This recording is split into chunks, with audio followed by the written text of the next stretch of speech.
तत्वदर्शी संत रामपाल जी महाराज के अमृत वचन। यदि इतनी लंबी उम्र भी हो जाएगी अक्षर पुरुष जितनी, तो भी अंत में तेरी मृत्यु होगी।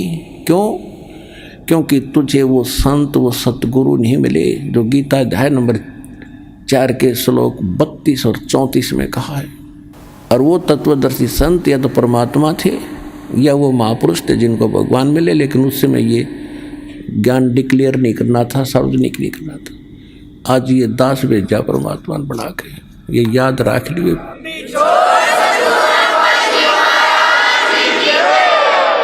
इतनी उम्र बुलंद मरेगा अंतरे। क्यों? क्योंकि सतगुरु लगे न कान न बैठे वो संतरे। ना तो कोई सतगुरु मिला, वो संत नहीं मिले, जिस कारण से कहते सुखदेव ने 84 भुगती बना पजावे खरवो, और तेरी क्या बुनियाद पर तू पंडा पंथ पकड़वो। ऐसी साधना करके सुखदेव जैसे महर्षि ने गधा बनना पड़ा। एक बार अपनी हिस्ट्री बताते हैं सुखदेव जी। उसको दिव्य दृष्टि प्राप्त हुई और डिस्कशन चल रही थी, उसमें एकदम झटका लगा उसको सब ऋषियों के बीच में उसने अपनी आत्म कथा बताई कि एक समय मैं गधे की योनि भोग रहा था और कुम्हार ने खूब काम लिया पुजावे के ऊपर, और जब मैं अंधा हो गया मुझे छोड़ दिया। कर्म अनुसार अंग भंग होते हैं और यहाँ दोनों कर्म भोगने पड़ते हैं जब तक परमात्मा कबीर जी की भक्ति हम नहीं करते हैं। परमात्मा कबीर जी की भक्ति इस दास से प्राप्त होने के बाद आपके पूर्व के सारे पाप कर्मों पर क्रॉस लगा देगा, खत्म कर देगा, भगवान नष्ट कर देगा। जब ही सतनाम हृदय धरो बहो पाप को नाश, हृदय से चिंगारी अग्नि की या पड़े पुराने घास। 1000 टन घास पड़ा हो अड़ंगा और उसमें एक माचिस की सीख लगा दे, सारे ने फूंक कर राख बना देगी और चलेगी तेज हवा, कहीं की कहीं जगह पड़ेगी, ग्राउंड साफ हो जाएगा।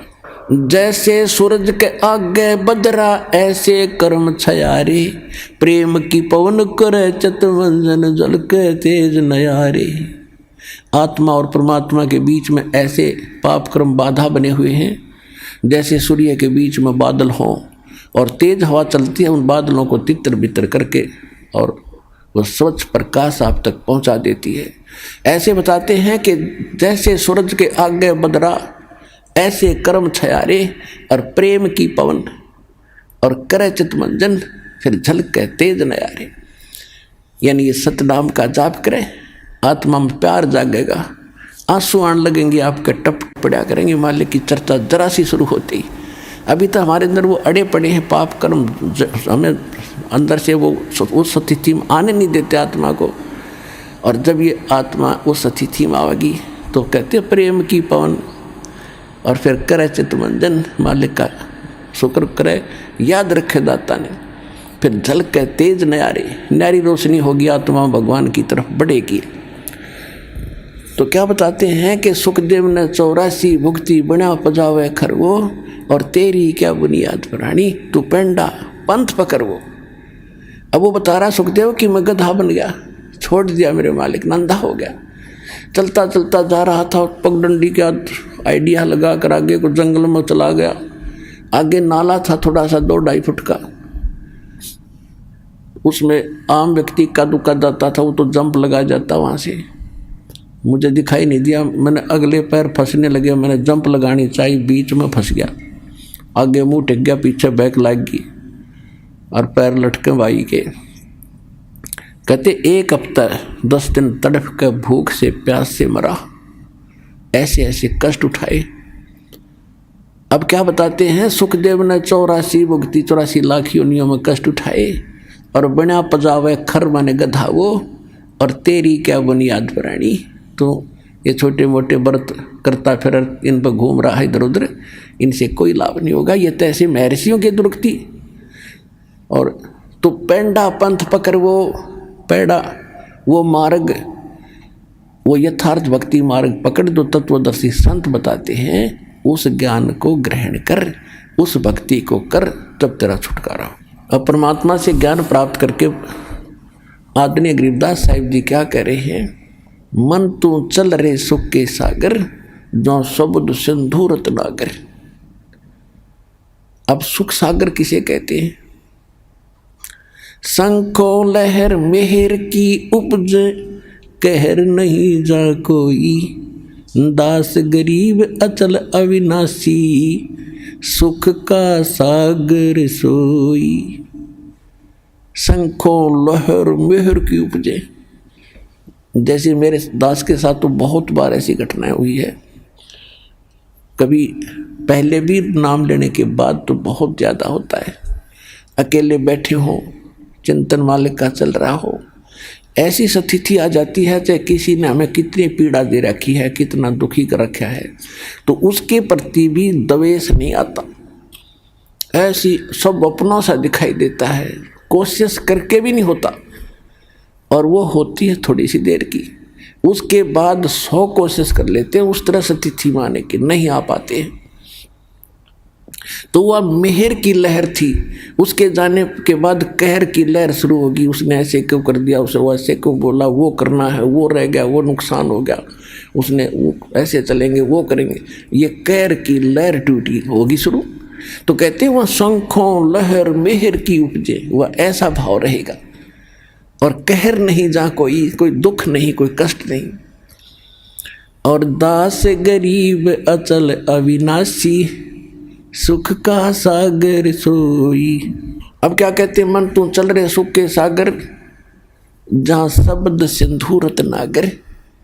रत्नागार, आगार मन डिपो खान, वह सुख की खान है। सतलोक यानी जिसमें कि उस चीज का अभाव नहीं। कोयले की खान है, कोयला निकाल ले जा, अंत नहीं आता। कहते वो आगार है, डिपो है सुख का, सुख सागर। रत्न आगार, आगार माने रत्न यानी सुख रूपी रत्नों का भंडार है वो। फिर क्या बताते हैं? कोटि जन्म तन भर मत हो गए, और कुछ नहीं हाथ लग्या रे। कुकर सुकर खरबा बोरे, कौआ हंस बगारे। कोटि जन्म तू राजा की न्या, मिटी न मन की आशा। और भिक्षुक होके दर दर घूमया, ये मिला ना निर्गुण रासा। आप ऐसे भी साधक रहे हो, घर त्याग दिया प्रेरणा पाके, जंगल में बैठ के गांव से भिक्षा मांग लाए, सूखी रोटी जैसी मिली उनको 2-2, 3-3 दिन वृक्ष का बांध देते थे पहले ऋषि मुनि, और सूख जाती थी। फिर उनको पानी में भिगो भिगो के 2-2 दिन खाते थे कि रोजाना कौन जावा टाइम वेस्ट कर रहे।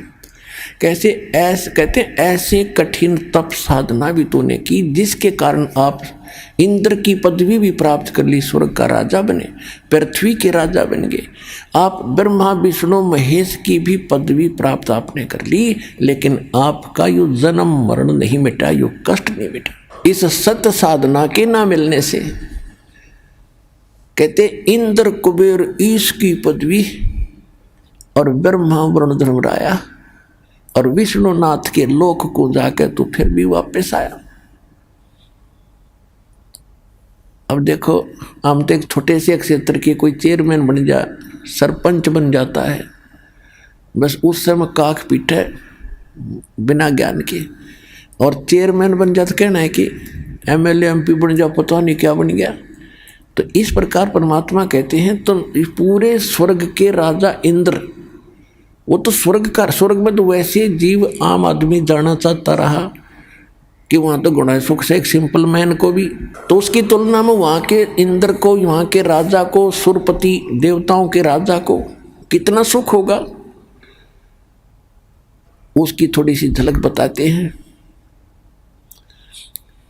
कि आप यहाँ कितनी कितनी कठिन साधना करके फिर भी भटक रहे हो, कुछ भी हाथ नहीं लगा। क्या बताते हैं कि आगे गए ना वापस आए, और रहते भी सब जा, और बिन साहेब की बंदगी कहीं ठोर ठिकाना ना। अब जैसे मनुष्य जीवन में है हम, या मृत्यु होगी, कर्मानुसार हम हो सकता स्वर्ग में भी चले जाएं, कुछ पुण्य हो गए तो पुण्य में भी, वहाँ स्वर्ग में मृत्यु होगी, चलो पुण्य खत्म हुए, नरक में। अब नरक का समय भी निर्धारित होता है, वो पूरा होता है, चलो गधा बनो, गधे का भी निर्धारित है, मरो फिर चलो कुत्ता बनो, और फिर कभी मनुष्य बनो तो मनुष्य बनो, और फिर मरो फिर चलो, या चलो चलो मिटेगी। अब इस दास से दीक्षा लेकर।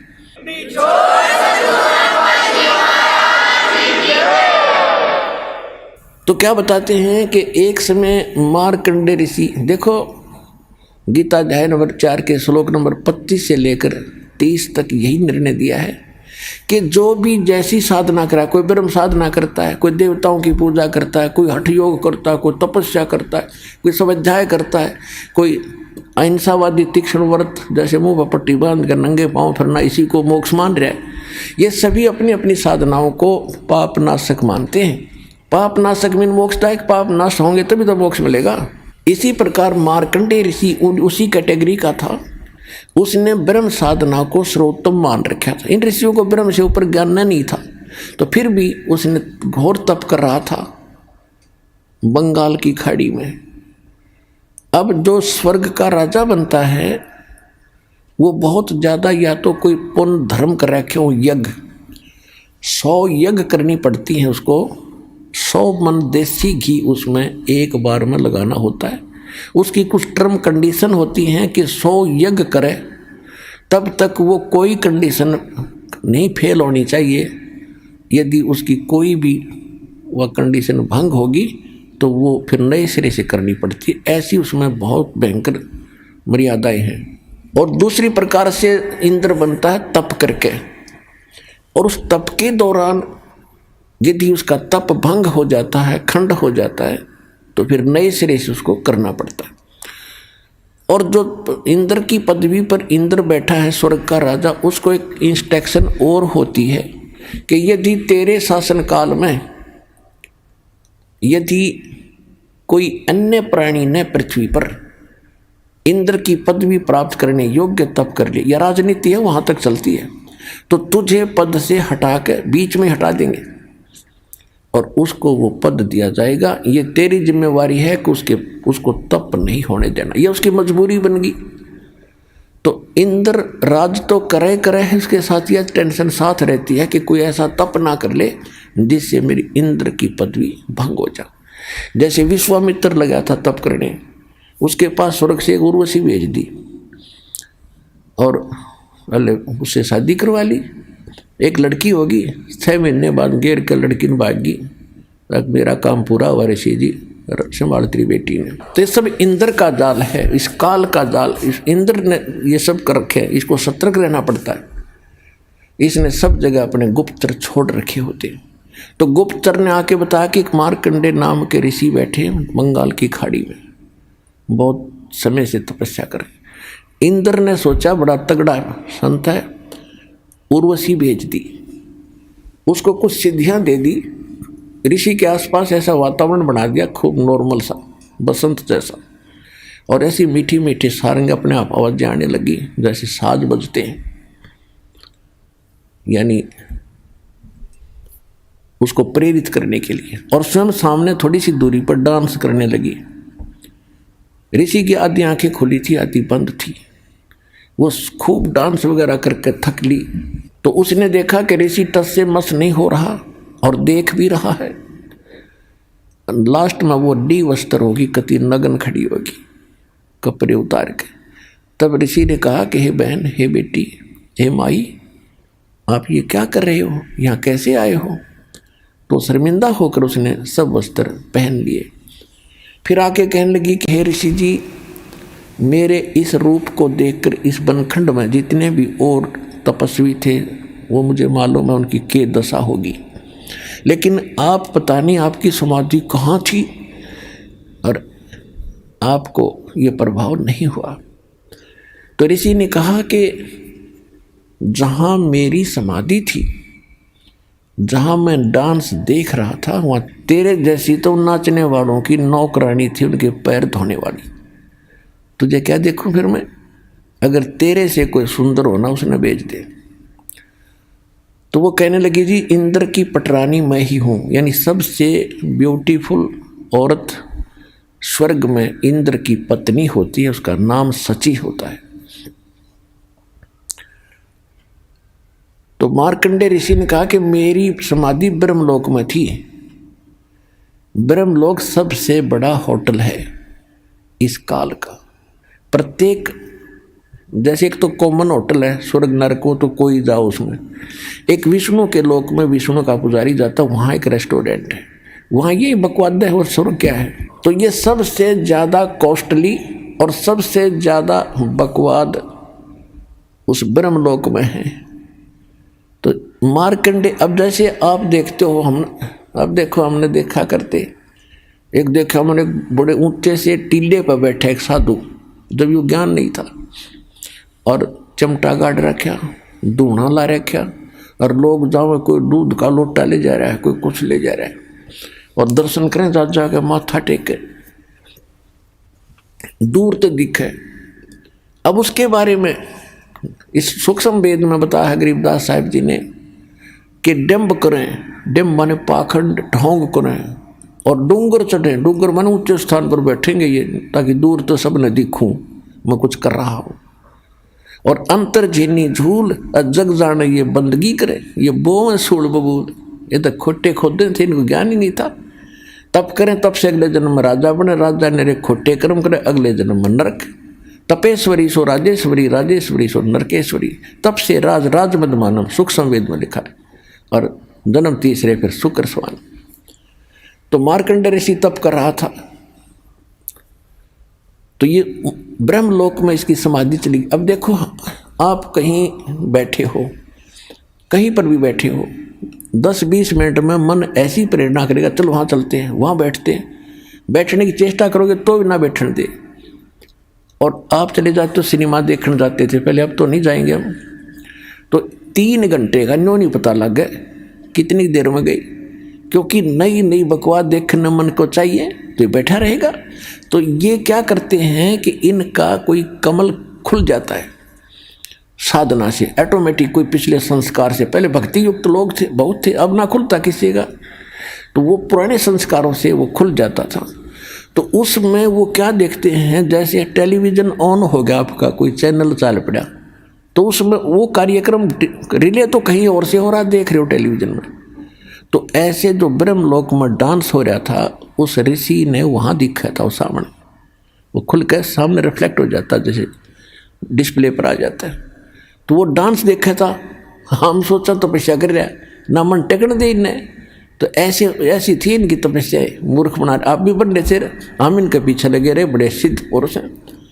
इसलिए जब उसने इस औरत से भी सुंदर औरतें वहाँ दिख रही थी, टारगेट इसका वहीं जाने का था कि इस नाम के जाप से साधना से वहाँ जाऊँगा, फिर इनको वहाँ मिलेंगी मुझे।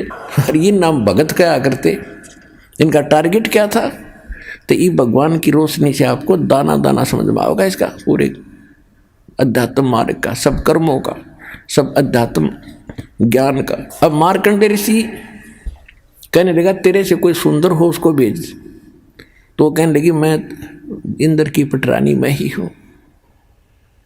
तो उसने कहा कि जब इंद्र मरेगा, ऋषि ने कहा, उसको पता था कि इंद्र की आयु कितनी है, 72 चतुर्युग, 72 चतुर्युग। इंद्र यानी ब्रह्मा के एक दिन में 14 इंद्रों की मृत्यु हो जाती है। ब्रह्मा जी के 1008 वर्ष की पूरा एक दिन होता है, वैसे लंपसम इसको 1000 वर्ष मान लेते हैं। जैसे 365 से 1/4 दिन का अपना वर्ष होता है, इसको हम 365 का मान ले हैं। तो इस प्रकार 72 चतुर्युग तक वो इंद्र का राजा रहेगा, स्वर्ग का राजा इंद्र बना रहेगा। और मार्कंडेय ऋषि को पता था कि इसकी मृत्यु होगी, इतना इनको ज्ञान था। तो इसने कहा, उस औरत से कहा, उस उर्वशी से कहा ऋषि ने कि इंद्र मरेगा तो तू क्या करेगी, तो भी तो मरेगी, तो भी मरेगी। कहने लगी मैं 14 इंद्रों को वरूंगी। अब हिसाब लाइयो पुण्यात्मा, ये 2.5 घंटे सुबह 2.5 घंटे शाम बैठ के अटपट करके सोचो मोक्ष प्राप्ति कर लेंगे। मंत्र ये है नहीं जो मूल मंत्र दास के पास है। तो कहने का भाव यह कि इतनी तपस्या, इतने पुण्य किए थे उस पुण्यात्मा ने, जो इंद्र की पटरानी बनी हुई है, उसकी कितनी 1000 चतुर्युग की आयु थी उसकी, 1008 चतुर्युग की। क्योंकि कह रही है कि इंद्र मर जाएगा, मैं न्यों की न्यों रहूँगी, नेक्स्ट इंद्र वहाँ आएगा तपस्या करके, वो मेरा पति होगा। यानी मैं तो स्वर्ग की रानी पटरानी बनी रहूंगी इतने समय तक, इंद्र मरते रहेंगे। तो मार्कंडेय ऋषि ने कहा कि वो 14 इंद्र भी मरेंगे, और फिर तू क्या करेगी कि जितने इंद्र मैं वरूंगी वह तो गधे बनेंगे मृतलोक में, और फिर बाद में मैं गधी बनूंगी। तो मार्कंडेय ऋषि बोला फिर मुझे वहाँ क्यों ले जा रही थी कि मैं अपनी इज्जत रखने के लिए, यदि मैं हार कर जाऊंगी तो मैंने दुआगन करेंगे, मुझे दंड देंगे, मजाक करेंगे, मेरी बेइज्जती करेंगे, तू हार का आएगी। मार्कंडेय ऋषि बोला तू आज भी गधी 14 खत्म करेगी, और मरने के बाद तू स्वीकार कर रही है कि मैं गधी बनूंगी, वो गधे बनेंगे। सारी भी इज्जत की ठेकेदारी बन रही है अपनी इज्जत रखने के लिए। तो यह सब की बुद्धि भ्रष्ट हो रही है पुण्यात्माओं। अब इतने में इंद्र आ जाता है और आके कहा कि हे बंद नवाज, आप जीते हम हारे, इंद्र की गद्दी प्राप्त करो। मार्कंडेय ऋषि कहता अरे इंद्र का राज मेरे लिए तो काग की बीट है, मुझे नहीं चाहिए ये। आजा तुझे इंद्र ऐसी विधि बताता हूं कि आप ब्रह्मलोक में चले जाओगे, वह हजारों युगों तक और मौज करोगे, बहुत लंबा समय है। अब इंद्र क्या कहता है कि महाराज जी फिर देखेंगे, तो मौज करने दे। पुण्यात्माओं सबकी बुद्धि पर पत्थर पड़ गए। अब आप किसी व्यक्ति मित्र को जिसने समय पर टूक मिलते हो, अच्छी पोस्ट हो, थोड़ा बहुत धन हो, सामने घुट्टी लगा ले, तो उसको जाकर आप यूँ कहो कि भाई चलो भक्ति कर लो, ऐसे हो जाएगा वैसे हो जाएगा, और फिर ज्ञान तो आपको पता ही है कि गधे बनेंगे कुत्ते बनोगे। तो कहता फिर देखेंगे तो मौज करने दे। फिर के देखा गधा बने पास तो कुम्हार देखेगा, कर्म मारेगा, लठ तेरा 2.5 मन का बोरा धरेगा। देखना अब देख मूर्ख, ज्ञान सुन समझ और छोड़ बुराई ले, नाम भक्ति कर भगवान की। अब देखना है, फिर क्या देखेगा। तो ये इंद्र का बीमारी, वो राज ना छूटे, गुट्टी ना छूटे, वो ठाठ ना छूटे, वो जी फिर देखेंगे। अब कुछ दिनों के बाद इंद्र फिर आया। मार्कंडेय ऋषि एक चींटियों के कीड़नाल को देख रहा था। चींटियां कोई दूर जा रही थी, कोई दूर जा रही थी, वहां बैठा था काफी समय से। इंद्र का फिर टेंशन होगी, ये कौन ऋषि बैठा है, फिर तपस्या पे बैठ गए। तो उसने तुरंत आकर देखा ये तो मार्कंडेय ऋषि है। मार्कंडेय ऋषि से पूछा महाराज क्या देख रहे हो चींटियों में। मार्कंडेय ऋषि बोला कि मैं ये देख रहा हूं कि इन चींटियों में कितनी चींटियां कितने बार इंद्र की पदवी प्राप्त कर चुकी हैं। कि चींटियां और इंद्र की पदवी, हाँ जी। तो क्या देखा आपने कि इस इतने लाखों की संख्या में एक चींटी ऐसी है जो केवल एक बार इंद्र की पदवी पर रही है, क्योंकि सबके पिछले संस्कार कोड वर्डों के अंदर लिखे हुए हैं, सबके अंतःकरण में जमा है। और ये डिस्प्ले जिसका चालू है अंदर का, ये सब के अंदर है मनुष्य में। तो सब उसका जिसका चालू हो गया कनेक्शन ठीक है, तुरंत बाहर देख लेगा उसका जो क्या हो रहा क्या नहीं, प्रत्येक प्राणी का। ऐसे ऋषि लोग पहले ये बताते रहे कोई भविष्य और बोध की कथा, लेकिन इसे कोई जटपट का कोई फायदा नहीं हो। तो हो लिया और होगा तो होएगा, इसमें वो चेंज नहीं कर सकते थे। चेंज तो ईब होंगे इस परमात्मा कबीर जी की रजा से। अब छुटकारा भी होगा।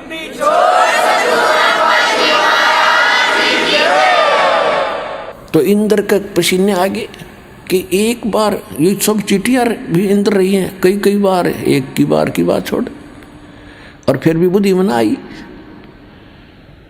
तो पुण्यात्माओं ये खेल समझना। अब क्या बताते हैं कि इंद्र कुबेर ईश की पदवी ब्रह्मा वरुण धर्मराया, विष्णुनाथ के पुर को जाके तू फिर भी वापस आया।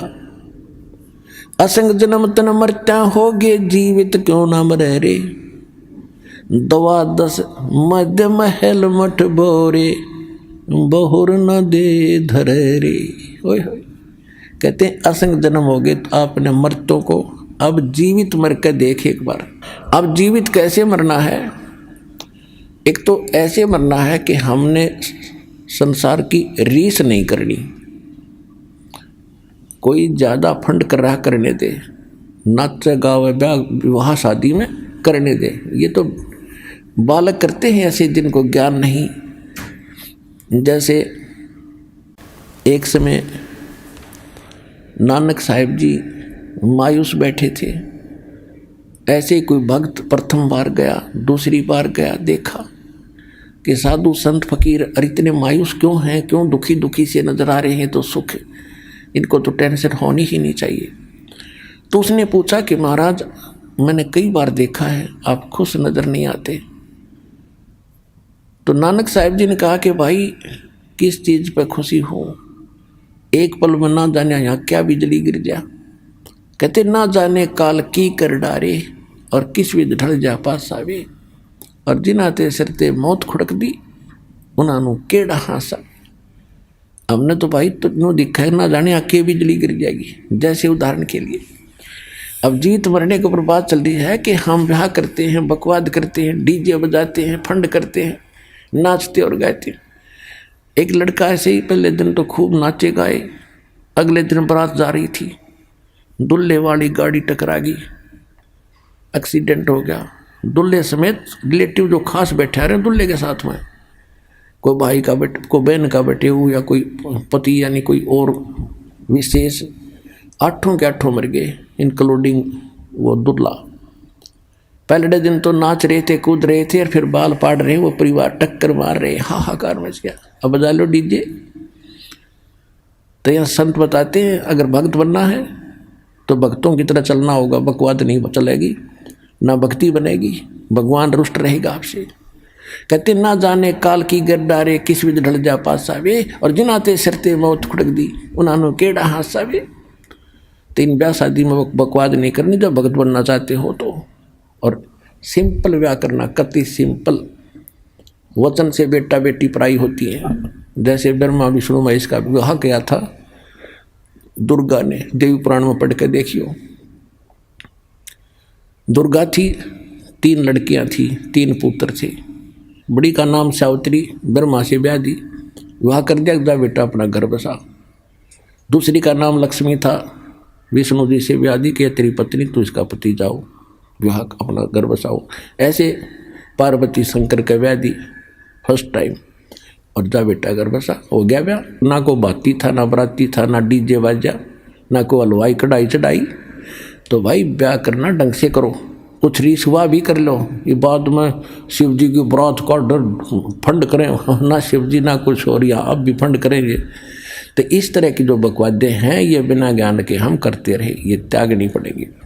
तो इस प्रकार हमने अपने इन सभी परंपराओं को कम करके और सिंपल वे से विवाह करेंगे, तो इससे हमारा 80% वजन टेंशन घटेगी। हम बेटी को दुश्मन मान बैठे इन परंपराओं के को बढ़ा के।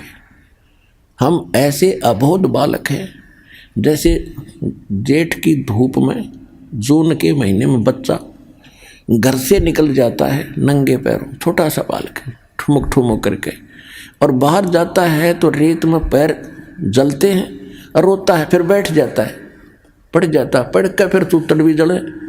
पहले तो पैर जले थे, ये फिर और दूना रो रहा है। तो हम आज ऐसे बालक हैं, गलती करते हैं, एक और कर लेते हैं, वो दूना दुख हो रहे। तो हमने इनसे बचना है, इन परंपराओं में नहीं फंसना है, तभी हम भक्ति कर सकेंगे। हम यात्री हैं, हम सफ़र कर रहे हैं अपने भक्ति पर, और यात्री ज़्यादा वजन लेकर नहीं चल सकता। जब सारे घर ने ठा के चले तो किसा समझदार होगा वो। तो आप जी ने ये परंपराओं की गठड़ी अब रख देनी है, सिंपल वे से विवाह करें। ठीक है, जैसा आपको गुजारा दिया है मकान बना लो, लेकिन उससे काम नहीं लगे रहे, ना एक और बना लो, एक प्लाट और ले लूँ, और कल मृत्यु हो जाएगी, फिर उस प्लाट में कुत्ता बन कर बैठेगा पूछते साफ करके।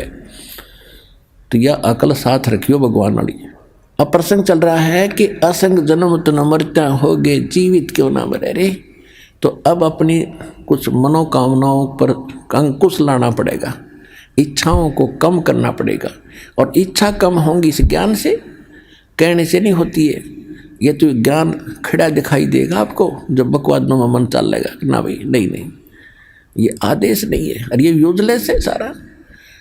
सारा समय इस समय खो दिया। सन 1983 की बात है, 84-83 की। एक बैंक मैनेजर ने रोहतक के अंदर सेक्टर 1 में एक कोठी बनाई, उसमें 3.5 लाख रुपए लगे।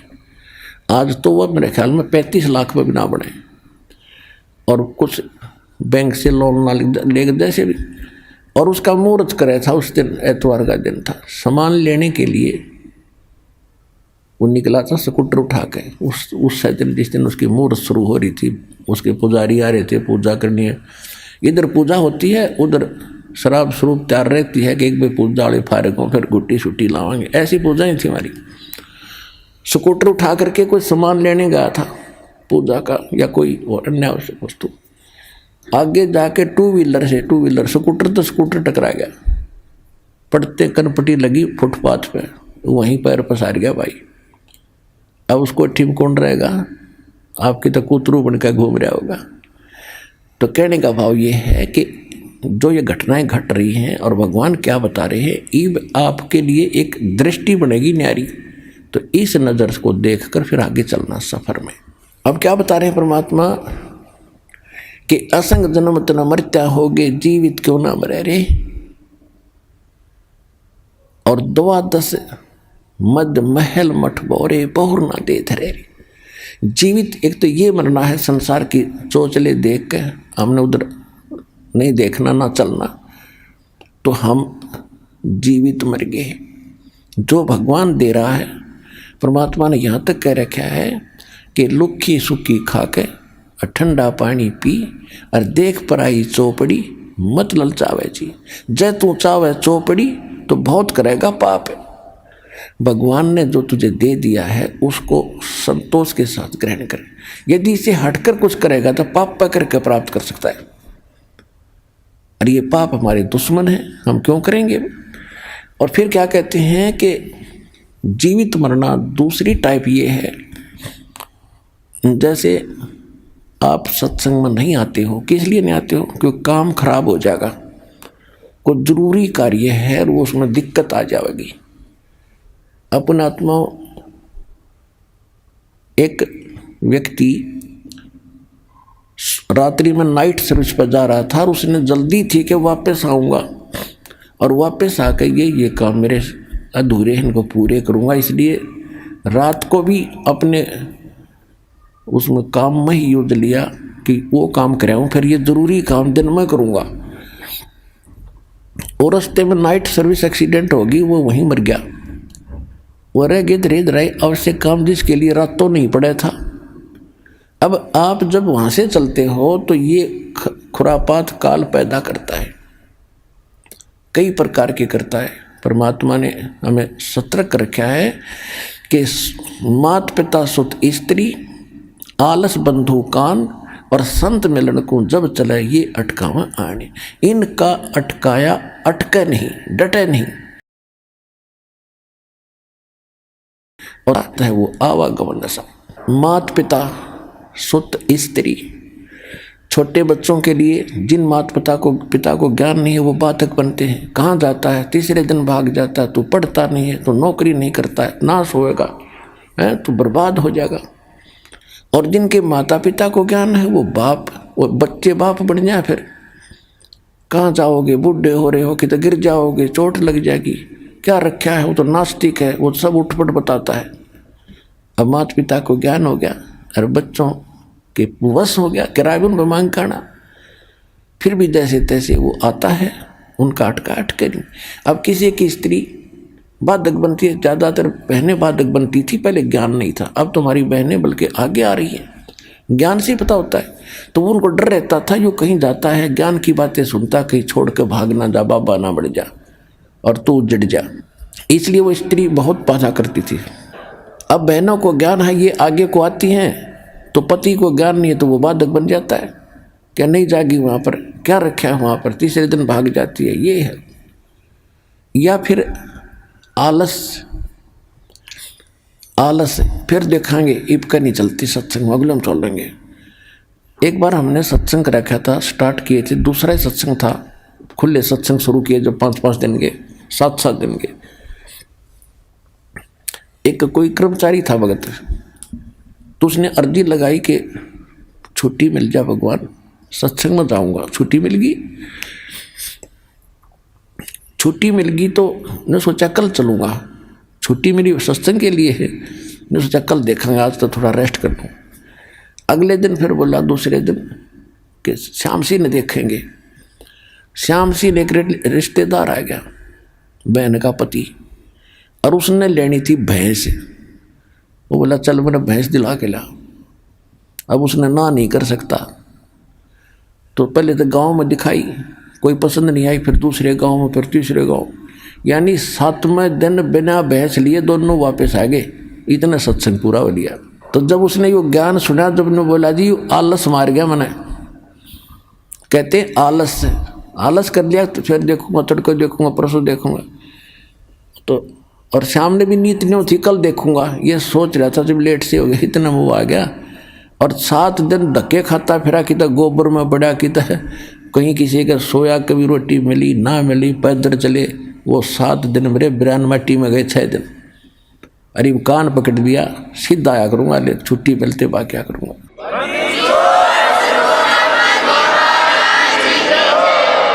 मात पिता सुत स्त्री आलस बंधु कान लोक लाज। लोक लाज क्या है भाई? कहाँ जाते हो? सतलोक आश्रम बरवाला, जिला हिसार, हरियाणा में। अरे वहाँ कहाँ जाते हो? तो ऐसे छुड़वाता है, श्राद्ध भी छुड़वाता है, सारी पूजाएं छुड़वाता है, नास्तिक बनाता है। तो जो 2-4 टोक देते हैं, तो जो कमज़ोर संस्कार का आदमी फिर चुप हो जाता, भाई ठीक है नहीं जाते, सारे कहने लग गए। यानी लोक लाज में आकर उसने भक्ति मार्ग छोड़ दिया। तो ये भी कमजोरी बताई है। ये लोग कहते हैं, इसके बारे में परमात्मा बताते हैं कि कुल करनी के कारण, यानी लोक लाज के कारण अनसा गया बिगो, यानी इसने भट्ठा बैठा लिया, भक्ति छोड़ दी। और जब यो कुल के कर लेगा, जब तो 4 पाया का हो, गधा बन के घूमेगा, यो कुल तरह के ढाल लड़ा देगा। इसलिए परमात्मा कहते हैं मात पिता सुत स्त्री आलस बंधु कान, और संत मिल को जब चले ये अटकावे आने। इनका अटकाया अटके नहीं, डटे नहीं डटे। और संत मिलन को जा कह कबीर सो संत है आवागमन नशा। अब जैसे और दूसरा ये जीवित मरना है कि आप ये सोच लो, जब सत्संग का समय निकट आवे, फाइनल फैसला कर ले। जब भी महीने में 2 महीने में जब भी आप उचित समझते हो ना, उस दिन टाल नहीं करे। और ये सोच ले कि आज मान लीजिए मैं इस बहाने से, इस कारण से नहीं जा पा रहा हूँ कि वहाँ जाने से कहीं ये हानि ना हो जा। और क्या पता 1 मिनट में क्या बिजली गिर जाए, मृत्यु हो जाए तेरी, फिर परमानेंट टिकट कट गई, फिर और से काम तो फिर भी रह गया। इवन न्यू सोच ले, हे भगवान मेरी मृत्यु होगी, और जीवित मर के सत्संग की तरफ चल पड़े। और 3 दिन 4 दिन 5 दिन जैसा समय 2 दिन आपका हो यहाँ लग गया।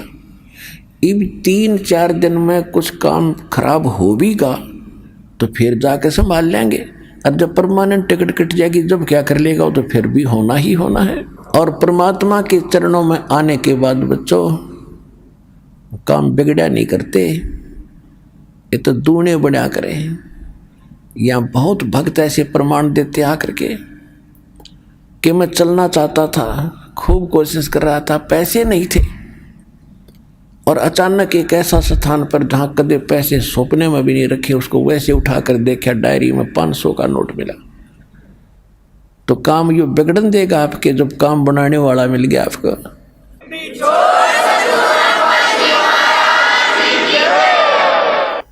अब क्या बताते हैं, असंग जन्म तन मरता होगे, जीवित क्यों ना मरे रे। ये जीवित मरना है। और 12 दरमद मैल मठ बोरे बहुर ना दे धरे रे। अभी तक आप जी 10वां द्वार सुना करते थे। और एक यू जम्मू के अंदर रांजड़ी में मधु परमहंस नकली कबीरपंथी। इसने किताब पढ़ ली कबीर साहब की वाणी में, 11वीं खिड़की पागी, गर्मा द्वार, किसी को नहीं पता, मुझे पता है। पता उसमें तो 12 द्वार लिखे हैं, इनकम्प्लीट नॉलेज है आपका। तो वो 12वें द्वार हैं कहाँ, इन्हें वो ही नहीं पता। क्या बताता हो कि 10 द्वारतों की तो सतिथि है और 11वें द्वार की कोई सतिथि नहीं। जैसे नाक है, नाक की सतिथि है, वो नहीं, वो तो वैसे ही है, वो में ज्ञान हो तो वैसे हो। अब क्या बताया कि जैसे 21 ब्रह्मांड का जो क्षेत्र है, एक ब्रह्मांड का जो क्षेत्र है, ये 10वें द्वार पार करके इस ब्रह्मांड से पार हो जाते हैं। इसके बाद इसी काल के जाल में ही रहते हैं। 11वां द्वार है जो 21वें ब्रह्मांड को पार करेंगे काल के, और 7 संग ब्रह्मांड का अक्षेत्र शुरू हो जाएगा, अक्षर पुरुष का, वो 11वां द्वार है। और अक्षर पुरुष के अक्षेत्र से पार करके सतलोक में प्रवेश करेंगे, वो 12वां द्वार है। ता गरीबदास जी कह रहे हैं, 12 दर महल मठ बोरे, ए भोले आदमी, वो तो 12वां द्वार पार करके वो स्थान है, शाश्वत स्थान, जहाँ बोर ना दे धरे रे, जहाँ जाकर फिर जन्म मृत्यु नहीं होती। गीता अध्याय नंबर 15 के श्लोक नंबर 4 में कहा है, गीता अध्याय नंबर 18 के श्लोक नंबर 62 में कहा है।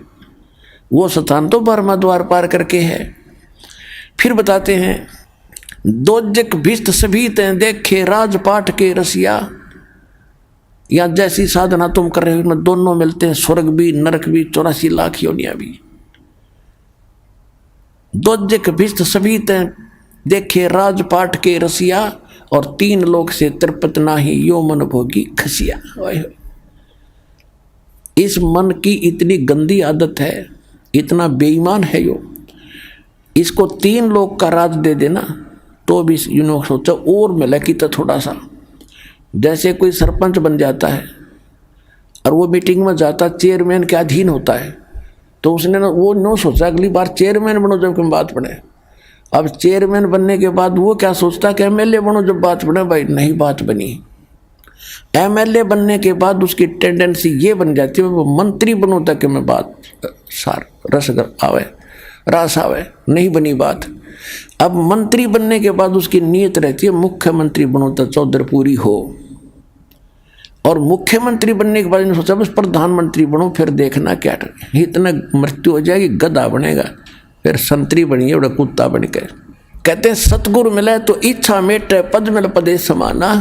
ओए होए, सतगुरु मिलेगा तो ये इच्छाओं को खत्म करेगा, और पद मिल पदे समाना।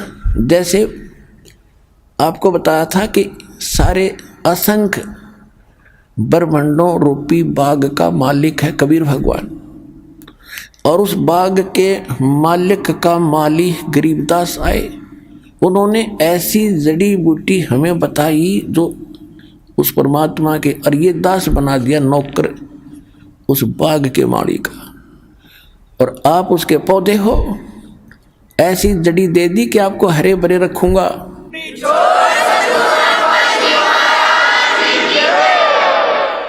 आप हरे भरे रहोगे तो मुद्दास की नौकरी ठीक बनी रहेगी। अब जैसे बाग में माली का नौकर क्या देखता है, उसको इंस्ट्रक्शन होती है माली की तरफ से कि ऐसे पेड़ बाहर फैलता है, उसको साइडों से काट दे ताकि फले फूले सीधा चले। तो आपके अंदर जो बेमतलब की इच्छाएं हैं इस ज्ञान से ऐसे काट दी जाएंगी, नहीं सीधे चलो, बकवास छोड़ दो। सतगुरु मिले तो इच्छा मेटे, पद मिल पदे समाना, और चल हंसा उस लोक पठाऊं जो आदि अमर स्थान। ओए होए, आदि अमर शाश्वतम स्थान है कि सतगुरु मिलेंगे तो ये सब इच्छाएं खत्म करेगा। सबसे पहला काम ये होगा। और फिर पद मिल पदे समाना, यहाँ देखो ये सुख संवेद है, ये तत्व ज्ञान है, इसके गजब के गुण रहस्य जो कैसे समझ सकते हैं अज्ञानी। पद, यहाँ पद मिल पदे समाना, पद इसके 2 पद हैं और 2 अर्थ हैं। एक तो पद्धति होती है, पद्धति way of worship, method of worship, उसको पद बोलते हैं, पद्धति। एक है गीता अध्याय नंबर 15 के श्लोक नंबर 4 में कहा है कि तत्वदर्शी संत की प्राप्ति के उपरांत परमेश्वर के उस परम पद की खोज करनी चाहिए, जहां जाने के बाद साधक लौटकर फिर कभी संसार में जन्म मृत्यु में नहीं आते, वो पद। तो यहाँ इस अमरवाणी का ये अर्थ बनता है कि सतगुरु मिले तो इच्छा मेटे, पद मिल पदे समाना। यह पद माने पद्धति, भक्ति की श्रेष्ठ विधि। तो पेंडा पंथ पकड़ वो मार्ग जब मिल जाएगा, सही भक्ति पद मिलेगा आपको, पद्धति, तो उससे वो पद मिलेगा, उस पद में समा जाओगे, जहाँ उसमें पहुँच जाओगे, जहाँ जाने के बाद फिर कोई कष्ट नहीं, सुख सागर प्राप्त होगा, फिर मृत्यु नहीं, दोबारा नहीं आना पड़ता। सतगुरु मिले तो इच्छा मेटे, पद मिल पदे समाना, और चल हंसा उस लोक पठाऊं जो आदि अमर अस्थाना। वहाँ क्या सुख है? चार मुक्ति जहाँ चंपी करती माया होरी दासी। अब हम चार मुक्ति सुना करते थे, वो चार मुक्ति स्वर्ग में होगी, महास्वर्ग में होगी, वहाँ खत्म हुआ, वो समय पूरा हुआ, फिर नरक में वो कहाँ गई? मुक्ति खत्म हुई, वो तो उनका समय निर्धारित है। और कहते हो वहाँ सदा तेरे चरणों में पड़े रहेंगे, वो सुख है। चार मुक्ति जहाँ चंपी करती माया होरी दासी, दास गरीब अब पद पर से, वो मिले राम अविनाशी। ओए होए होए।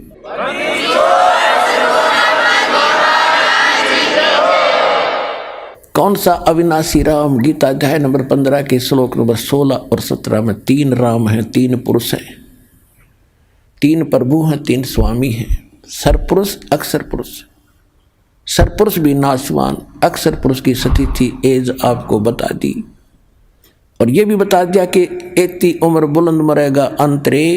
क्यों? क्योंकि सतगुरु मिले ना लगे न कान वो संतरे। ओए होए।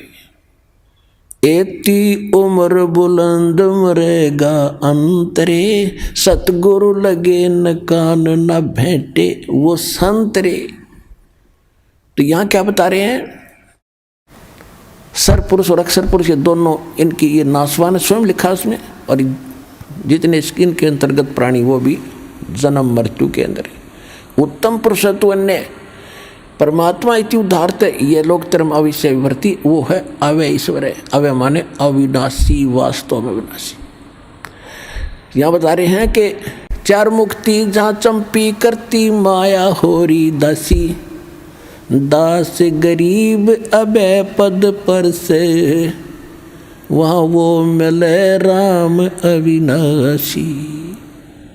तो उसकी विधि इस दास के पास है, शीघ्र से शीघ्र ग्रहण करो, मर्यादा से भक्ति करो, अपना कल्याण करवाओ। बोलो सतगुरुदेव।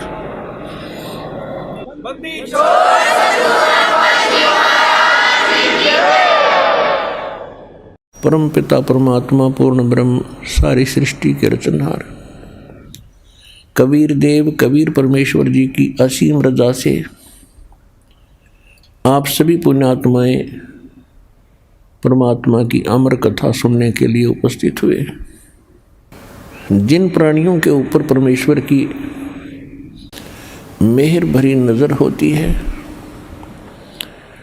उन्हीं को ये प्रेरणा मिलती है, उन्हीं के अंदर एक तड़प उठती है परमात्मा पाने की, अच्छे कर्म करने की, और उन्हीं को वो ठीक ठिकाना सतगुरु और यथार्थ सत स्थान मिलता है, जहाँ पर वो वस्तु उपलब्ध होती है।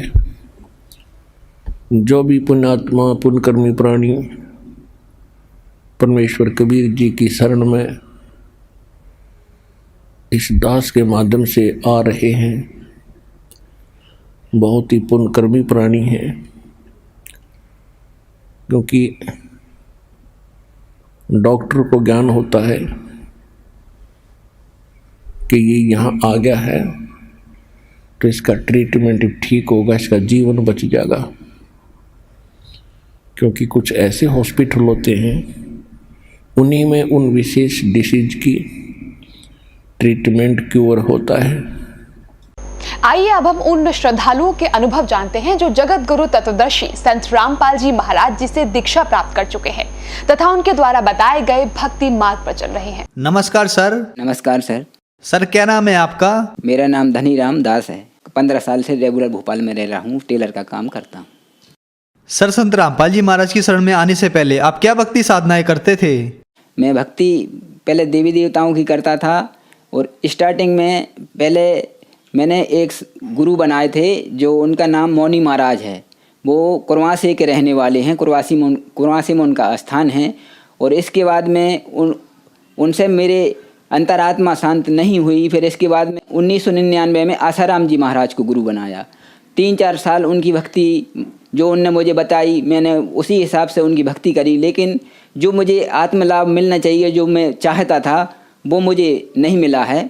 लाभ तो हुए, लेकिन जो लाभ चाहिए था आत्मा के लिए शांति का, वो नहीं मिला। फिर इसके बाद तीसरे गुरु मैंने कुमार स्वामी जी को, उनसे मैंने वृंदावन में दीक्षा ली। तो 1.5 साल तक मैंने उनकी भक्ति की, उनने जो बताई वो भी मैंने की। इसके बाद मधु परमहंस जी के सत्संग में भी गया मैं, वहाँ का भी मैंने अनुभव किया। फिर इसके बाद में मैं सत्संग सुनने का मुझे बहुत शौक़ था, बहुत अति शौक़ था। सत्संग ही सुनता था और टीवी पे। तो सत्संग देखते देखते अचानक क्या हुआ कि सत्संग 2011 में संत रामपाल जी महाराज का सत्संग आ रहा था टीवी पर। तो मैंने देखा इनने जो बताया भक्ति मर्यादा ऐसी है, ऐसा है, ये तीनों देव भगवान नहीं है, ये देवता हैं, और प्रमाण सहित ये बताया। तो मेरे तो मतलब आत्मा गदगद हो गई। फिर मैं कम से कम 1.5 साल तक नाम नहीं ले पाए। 2011 से 2012 भी पूरा निकल गया। मेरी रात दिन नींद मतलब उड़ गई। मैंने रात दिन यही सोचता रहा था कि संत रामपाल जी महाराज के कैसे मैं जाऊंगा। मैंने तो दिल्ली भी नहीं देखी, लेकिन मैं आगे कैसे जा सकता हूँ। अब मैं इसी चिंता में मतलब दुबला भी होने लगा, मेरा शरीर बहुत दुबला होता गया। फिर संत रामपाल जी महाराज से 18 अक्टूबर 2013 में नाम दीक्षा ली। सर हमने सुना है कि संत रामपाल जी महाराज से नाम दीक्षा लेने के बाद श्रद्धालुओं को बहुत सारे लाभ प्राप्त होते हैं, चाहे वो आर्थिक हो, शारीरिक हो, मानसिक हो या आध्यात्मिक हो। तो क्या सर संत रामपाल जी महाराज से नाम दीक्षा लेने के बाद आपको भी कोई लाभ प्राप्त हुए? बिल्कुल सर, लाभ हुआ ना। पहला लाभ तो मुझे ये हुआ कि जो इन रामपाल जी महाराज ने, संत रामपाल जी महाराज ने जो ज्ञान दिया, तो उस ज्ञान से शंकाएँ जो थीं वो सब मिटती चली गईं। और इसके बारे में फिर जो मुझे लाभ हुआ, तो मेरी पत्नी जो है, इनका बीपी या जो भी होता हो, सिर में इतना दर्द होता था कि इनको मैं 2 किलोमीटर भी या 4 किलोमीटर लेके जाता था कहीं भी, तो ये वापस जब लाता था तो इनको उल्टी तक होने लगती थी, इतना सिर दर्द होता था। 2000 से 2012 तक रहा इनको। संत रामपाल जी महाराज से सर जब तक जुड़े नहीं, तब तक इनको वो सिर दर्द होता रहा था।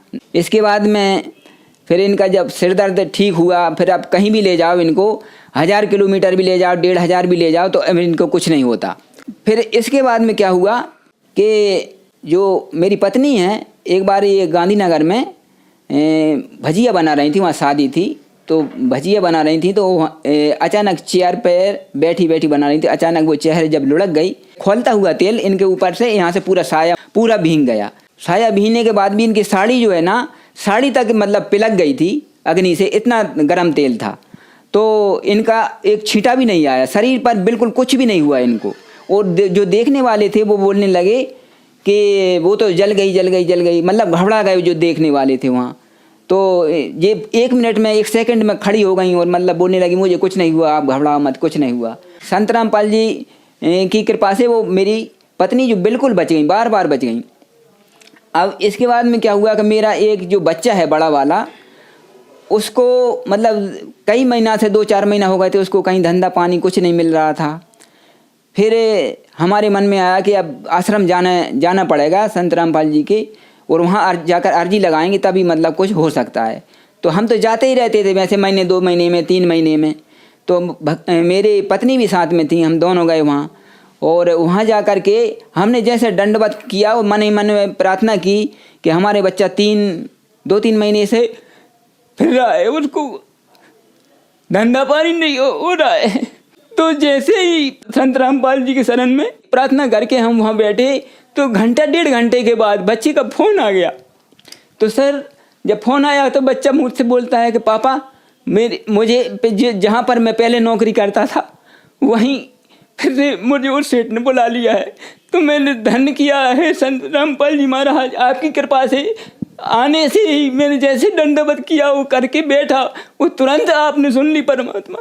तो संत रामपाल जी की बहुत बड़ी ये कृपा हुई उसकी, आज भी वो वहीं नौकरी कर रहा है मेरा बच्चा। अच्छा, इसके बाद फिर क्या हुआ कि अब जब से नाम लिया है कोई हमारे घर में बीमार भी नहीं होता, हम सब बढ़िया रहते हैं। और मम्मी पापा हमारे जो थे, फिर मैंने उनको भी बोला कि पापा मम्मी आप भी नाम ले लो, मतलब नाम लेने से क्या होता है कि 70-80 साल की आपकी उम्र हो गई हैं, गुरुजी जो बताते हैं संत रामपाल जी महाराज, उस हिसाब से मुझे ज्ञान हो गया था। तो मैं उनको बोलने लगा कि आप नाम ले लो तो मतलब आपका कल्याण हो जाएगा। तो पापा तो नाम लेने के लिए तैयार हो गए, तो पापा ने नाम ले लिया, पापा आ गए हमारे साथ में, तो पापा को हमने नाम दिला दिया। आज वो हमारे पापा स्वस्थ हो करके आज भी, जो कि अब कोई भी उनको देखकर ये कह सकता है कि ये मतलब 2 साल में 4 साल में जाने वाले थे ऊपर। संत रामपाल जी महाराज की कृपा से पापा आज भी जो भक्ति करते हैं जो उनको दी है, तो आज वो बिल्कुल स्वस्थ हैं। संत रामपाल जी महाराज से दीक्षा लेने से पहले हम मतलब जो है कि मैं ही अकेला कमाता था और परेशानी थी, मतलब ऐसी ज़्यादा मतलब कुछ नहीं रहता था, उतना ही करते थे उतना ही खाते थे। अब आज जब संत रामपाल जी महाराज से नाम लिया, इसके बाद में अब धीरे धीरे स्थिति ऐसी हो गई कि अब हम बहुत बढ़िया अच्छे तरीके से हम धंधा पानी सब कुछ बढ़िया चल रहा है। आज की स्थिति बिल्कुल ठीक है, वो बढ़िया रह रहे हैं। मेरा बच्चा जो है मोबाइल का काम करता है, तो मोबाइल का काम करता है तो वो उसका जाना आना प्रतिदिन बीमा कुंज में रहता है, तो बाइक से चलता है वो। तो एक दिन क्या हुआ, तो बाइक से ऐसे ही चल रहा था, तो SR2 जो लाल बस रहती है वो बीच रोड पे फंस गया अचानक। कैसे ही वो घबरा करके उसने जब सामने बस देखी तो घबरा के उसने दोनों हाथ छोड़ दिए। जब दोनों हाथ छोड़ दिए वो घबरा गया कि अब तो मैं चला गया, मैं बच नहीं सकता, मतलब तो घबरा गया। तो क्या हुआ कि पता नहीं चला उसको कि बस कब निकल गई और एक साइड में गाड़ी पड़ी, एक साइड में वो पड़ा, और ना तो गाड़ी का कुछ हुआ ना उसके कुछ कोई खरोंच नहीं आई। संत रामपाल जी महाराज की इतनी कृपा। तो वो बच्चा भी आज कहता है कि मैं बच कैसे गया। हम जानते हैं कि संत रामपाल जी की ही कृपा है ये, उनका बार बार मैं धन्यवाद करता हूँ कि उनकी ही कृपा से वो बच्चा बचा है, और उनकी ही कृपा से मेरी पत्नी उस गर्म तेल से जो बच गई उसको कुछ भी नहीं हुआ, और उनकी ही कृपा से संत रामपाल जी महाराज की कृपा से ही आज मेरे बच्चे की नौकरी आज भी लगा हुआ है। तो हमारा सब कुछ ठीक चल रहा है। सर, संत रामपाल जी महाराज से नाम दीक्षा लेने के बाद आपको बहुत सारे लाभ प्राप्त हुए, तो जो श्रद्धालु आज आपको देख रहे हैं आप उन्हें क्या संदेश देना चाहेंगे? उनके लिए यही कहना चाहूँगा कि मैंने भी उनकी भक्ति की है इन संतों की, लेकिन वो पूर्ण लाभ नहीं हो सकता जो संत रामपाल जी महाराज से हो सकता है। जो संत रामपाल जी महाराज जो ज्ञान देते हैं, जो भक्ति बताते हैं, जो मंत्र दीक्षा देते हैं, उस हिसाब से पूर्ण संतुष्टि आत्मा को मिलती है जो मिलना चाहिए। जो आत्मा चाहती है वो ही शांति आत्मा को मिलती है, वरना इन गुरुओं से नहीं मिल सकती। धन्यवाद सर। धन्यवाद सर।